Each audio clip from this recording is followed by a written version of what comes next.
On our planet, there seems to be an infinite number of beautiful places one can visit, with an equal number of spectacular things to admire. It requires nothing more than a curiosity to observe what is all around you. The miracle of nature manifests in countless ways, from breathtaking vistas to the simple movements of a common heifer. The purpose of this program is to present you with the extraordinary diversity of our miraculous blue planet so that you can discover these things for yourself. Today, we will start our adventure in Svalbard, and from there, we will head off to explore the icy wasteland of the Arctic.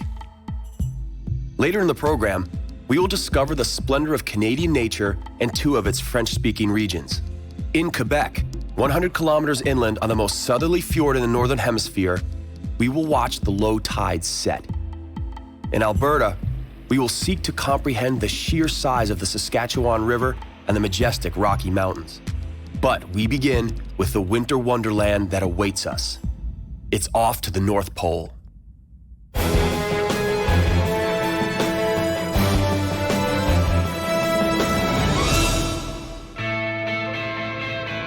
Welcome to a very icy expedition. We have in store for you a truly unspoiled part of our planet. Today's pilgrimage will take us all the way to the North Pole. Even the geographically challenged among us are most likely aware of the location of the North Pole. To put it simply, the North Pole is the spot where the Earth's axis cuts through the top of the planet's surface. Should we look upon it from a bird's perspective, there is no better place to view the Earth's rotation on its own axis. The Arctic, the kingdom of ice and silence. No other place in the world can offer both in greater abundance. The Arctic is not a continent.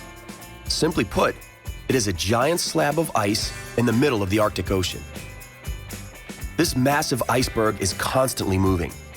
It is what causes the Earth to rotate around its axis and what creates currents in the world's coldest sea. The polar explorer, therefore, must count on this drifting, a rather peculiar phenomenon whereby even as you are standing still, you are actually traveling.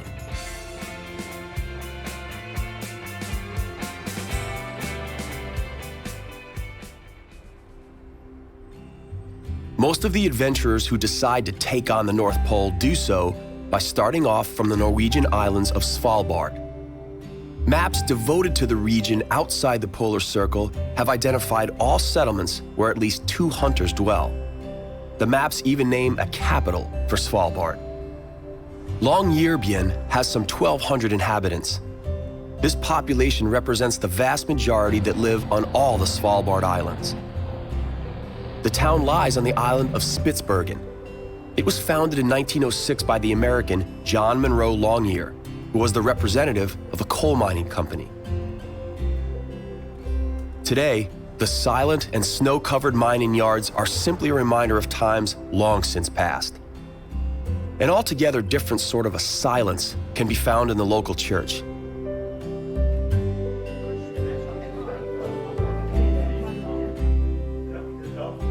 What you see here is the church located at the northernmost point on the planet.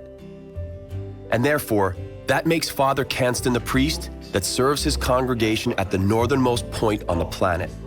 You can attend his service before taking off for the North Pole, and that may just be a very good idea. Attending the sermon is a matter of choice. Using the Borneo station is not. Like it or not, you will have to stop over at the Borneo station in your pursuit of the furthermost place in this world. It's a bit frustrating because you won't ever find the Borneo station at the same spot. It keeps on moving its position as a result of the drifting we spoke of earlier. And, to make matters more confusing, the station ceases to exist altogether in the spring. This is because the ice is not thick enough for planes to land there, and the following year, it may be set up in yet an entirely different location that is deemed satisfactory. It is so cold here that you have to keep moving at all times. Should you stop, you may possibly freeze immediately.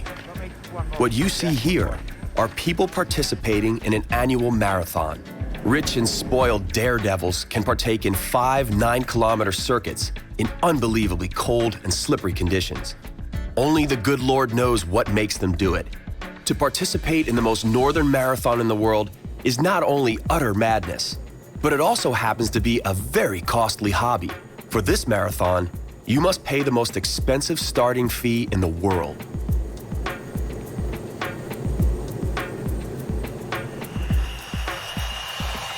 Most visitors prefer the multiple-day martyrdom of traveling over the most northern iceberg with the aim of reaching the 90-degree 0 minutes 0 seconds point called 00, the North Pole, over the course of this seemingly pointless marathon. It is important to make use of the 6 weeks in March and April when it is possible to reach the North Pole.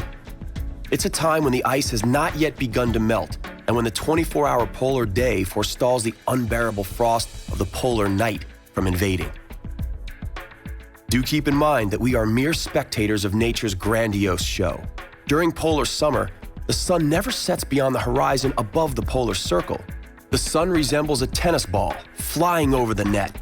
It stops suddenly and starts coming back again, disorienting. A magical silence surrounds us in the morning. The shimmering ice and snow all around will leave indelible memories.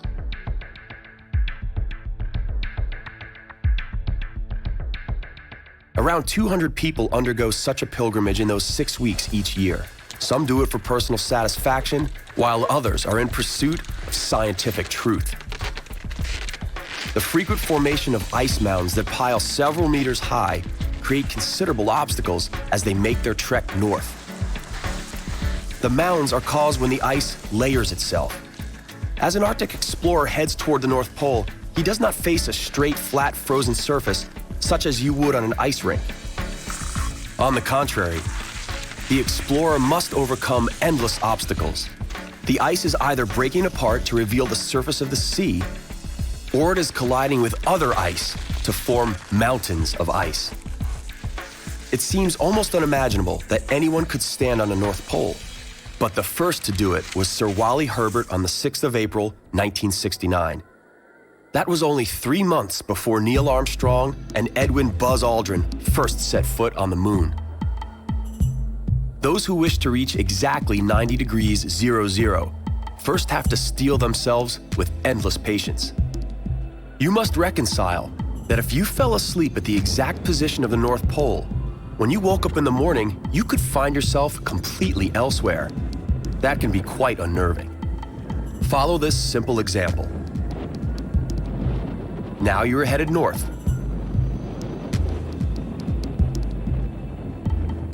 And now you are heading south. The Arctic is one of the few places left in the world that absolutely never loses its individual charm. However, the sad fact is, the Arctic is slowly diminishing in volume. Those who argue for the evidence of global warming often point to the Arctic as one of the best examples of the warming trend. The surface volume of the Arctic has shrunk by 46% in the last 20 years. And, according to some scientists, at its present rate of shrinkage, it could cease to exist in as little as 10 years. However, scientists fail to agree on the degree of the human influence on climate change. Some claim it is impossible to ascertain exactly the damage humans have inflicted, while others remain convinced that there is no doubt as to the enormity and irreversibility of the damage caused by humans. Let us hope that the climatic changes we have been experiencing over the last 50 years are temporary and are not as irreversible as some claim.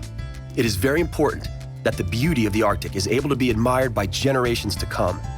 We must do everything to ensure the legacy of the Arctic continues.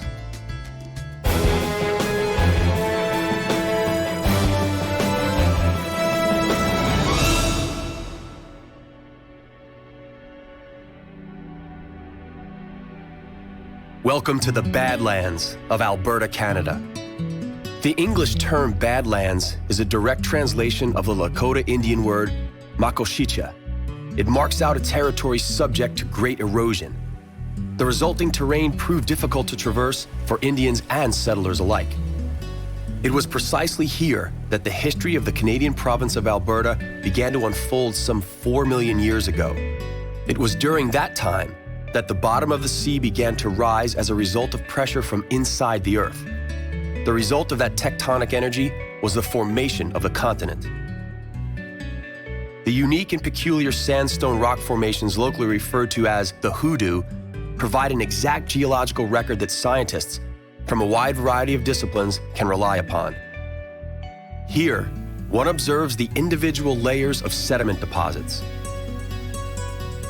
Apparently, the dark bits once formed the sea bottom, while the lighter parts come from a period when dinosaurs roamed the local plains.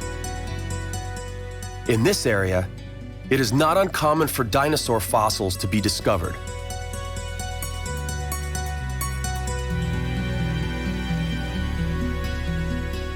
It does, however, require patience and knowing where to look. The vicinity of Drumheller is renowned for such findings. Based on the attraction of the fossils, the locals established thriving businesses. It is, however, ironic that in a place known for fossil findings, one cannot purchase a fossil found locally due to the strictly enforced prevailing laws. Any fossil you purchase here will likely have come from the United States or Africa.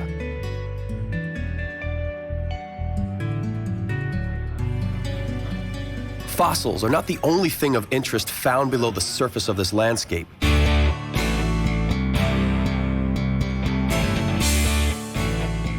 Another kind of treasure, requiring a different kind of digging, also lies underground. Crude oil and natural gas reserves lie just beneath the surface of the entire province. Thousands of borehole pumps create something like a scene from an old science fiction movie. The economic prosperity resulting from the oil and gas production continuously attracts more and more people to this once desolate country. A gold rush with a twist.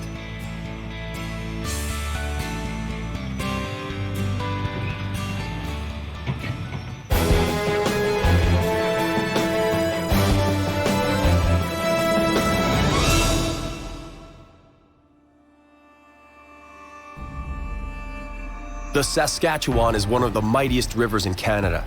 It spans never-ending prairies located over 3 Canadian provinces. But right here, we are positioned at its strongest point. The river has 2 shoulders, called the North and South Saskatchewan. Its source originates to the west, in the province of Alberta in the Rocky Mountains. Both shoulders join in the neighboring province of the same name, and 2,500 kilometers further east, they flow into the Hudson Bay. Why is Alberta also known as the land of wild roses? Maybe it has something to do with this Rocky Mountain valley filled with roses, whose stems seem to explode with every hue of green color and is overshadowed by 4,000-meter-high mountain peaks. It is truly poetry to the eye.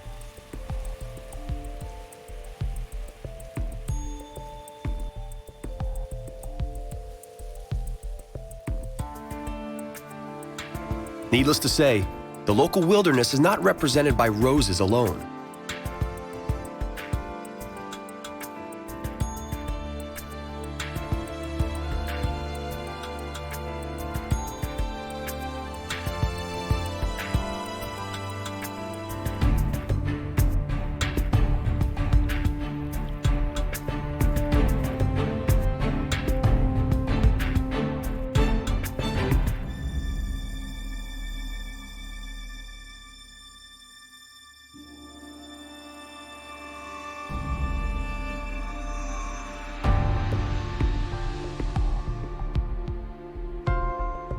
Mountain streams relentlessly cut into the rocky base, creating incredible formations, some of which run to depths in the tens of meters. A more dramatic landscape would be hard to imagine. It's almost as if it emerged from the workshop of a great architect. Everything here has its place and purpose. A valley yields to a snow-capped peak. A canyon vents into a waterfall.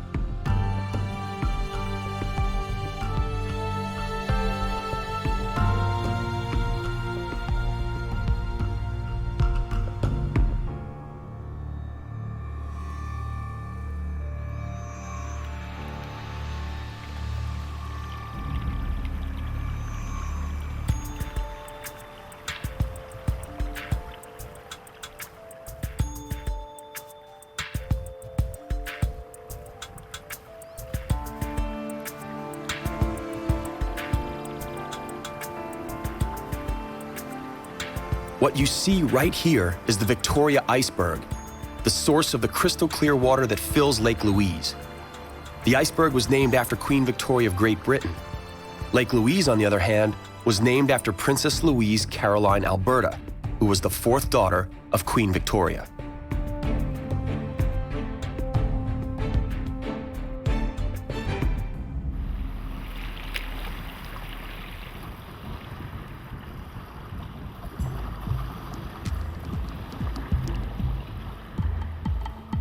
It must have been a great pleasure to look after such a stunning territory.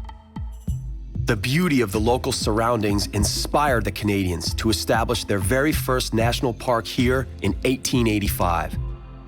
Early settlers, who came here seeking to make their fortune mining oil, were also enamored with the wild charm of the Banff National Park. It's hardly surprising.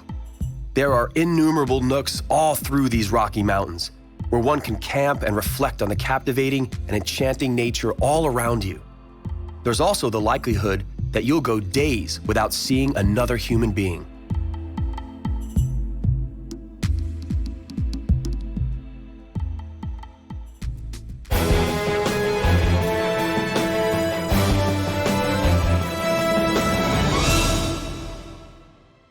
Seemingly endless prairies lie to the east of the mountains. This is the kingdom of cowboys and ranchers alike. There are straight trails stretching from one horizon to the next. It is far too easy to lose track in a countryside devoid of all landmarks. In wintertime, getting lost here can often be tragic. These magnificent animals play an important role in the history of this land. These cattle are born and raised for one particular purpose. When they have matured, they are sold at a cattle auction. Millions of families throughout Northern America hungrily await the next shipment of the renowned beefsteaks that come from Alberta. There is no time wasted. These guys surely know their stuff. Knowing how to pay just the right price for these awesome animals is an art that takes considerable talent and a lifetime to learn. Life on a ranch may at first seem rather idyllic. No stressful deadlines, lots of fresh air. Something a lot of us dream of for our retirement. Needless to say, first appearances can be deceiving. Ranches here are gigantic, often as large as a few townships put together. Cattle remain outside all year round. The cows get stabled only in the case of a grave complication, or if they are with calf during a particularly cruel winter. Danny here is just heading out to check up on one of his herds. Danny's father was a cowboy, and Danny expects that his son will one day become the sixth generation of his clan to be in charge of this ranch. 6 years ago, they celebrated the 100th anniversary of the establishment of this ranch. Unfortunately, as they took over the land, they pushed the original inhabitants of the region, the North American Indians, onto designated reservations. The Alexis First Nations Reservation is now the home of the Nakota Sioux tribe. These people are the descendants of the oldest original inhabitants of the American continent. We are currently watching the preparations for their annual powwow festival. The tribe members and invited guests gather here from the whole of North America. They dwell in tents for the duration of the celebration. In the words of the chieftain, Cam Alexis, the people of his nation gather for the powwow here by the sacred lake so that they can honor the memory of their ancestors through meditation, music, and dance. Their folk costumes are surprisingly colorful, but each tribe has created its own national colors.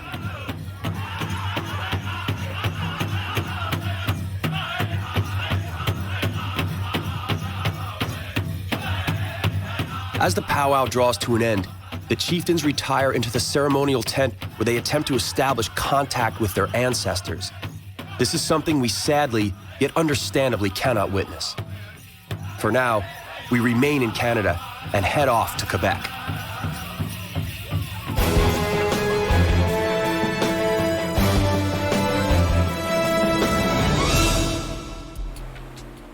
If you prefer greenery to the grayness of the big city life, then Quebec is just the place for you.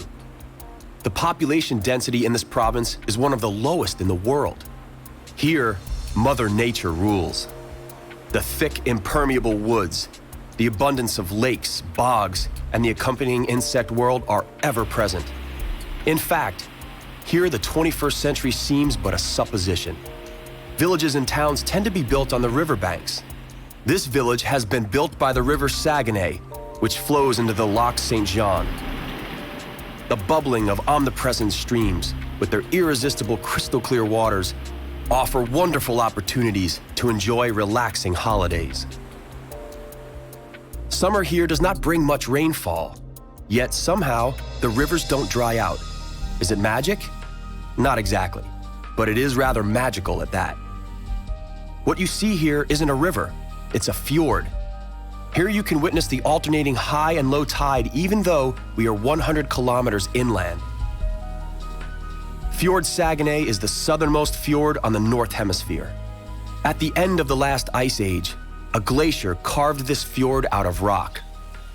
The Saguenay National Park spreads along its entire length, proof that the people of Quebec truly cherish their nature. Here, the protection of nature is a question of national pride. The first settlers arrived in Quebec literally empty-handed. All they had in their possession were weapons and some agricultural utensils. Their survival required cunning and bravery to somehow tame the wilderness.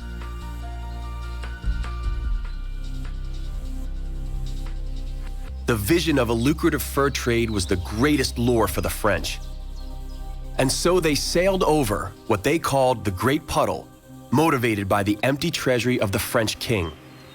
The French king at the time abolished the prohibition of wearing fur by non-nobles. This one act caused the demand for fur in France to become voracious and set the circumstances for developing the Canadian fur trade. The fur trade, however, proved profitable only until the middle of the 19th century. From that time on, it became necessary for the local settlers to look around for an alternate source of income.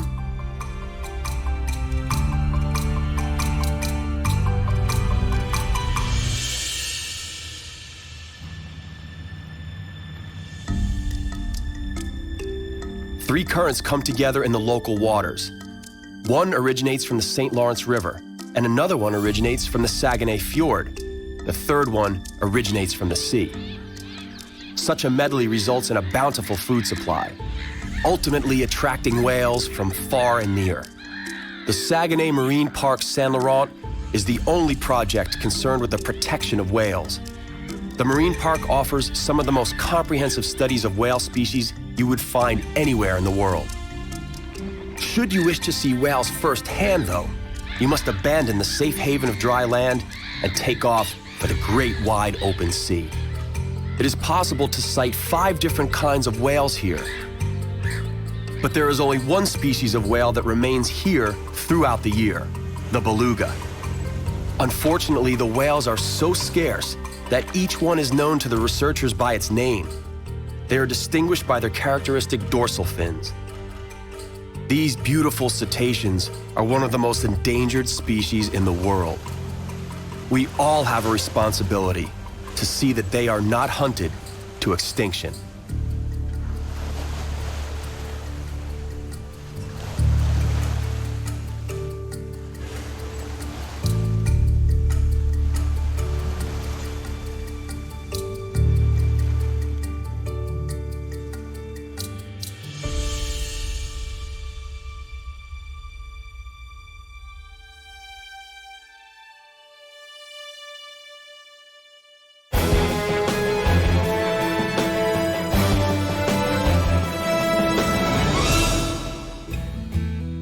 Our journey to the miraculous nooks of our planet comes to an end, for now. On the next exploration of our compelling and bountiful planet Earth, we will visit 3 unique islands: Madeira, Taiwan, and Bali. Even though these islands are thousands of kilometers apart, they have one thing in common. All 3 islands were created by ancient volcanic action that shaped their landscapes into truly wild and unbelievable beauty. You can't help but be impressed by the steep cliffs, high mountains, and unique climate.